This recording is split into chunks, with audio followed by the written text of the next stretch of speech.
things because you get to send them home when you're done or when they're done. And as a grandchild, I think there's a very limited perspective available with grandparents. You know, it's, so I grew up and my grandmother was just awesome. But I didn't have any distinction in what that looks like. Just like grandparents were amazing. And as I've gotten older, I've gotten to know my grandmother from an adult perspective and through her friends and through stories that I didn't actually listen to as a kid. I'm really inspired by who she is.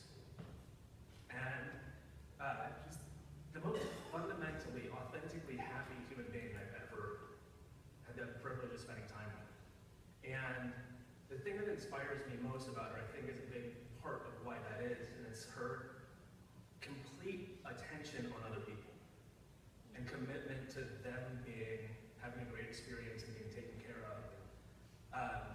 When I was 3 and a half, I was diagnosed with celiac, which is an intolerance to gluten. Now, I'm sure you've all heard of gluten. 35 years ago, 1 person in 100 hadn't heard of gluten.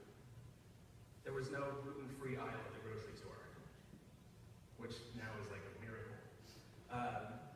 And my Grammy's response to,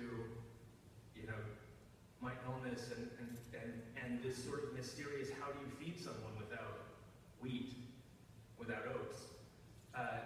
She went and found every recipe she could. She joined and started groups. She, started reaching out to other parents with kids with celiac and, making sure that all those kids were taken care of. She ground almonds to make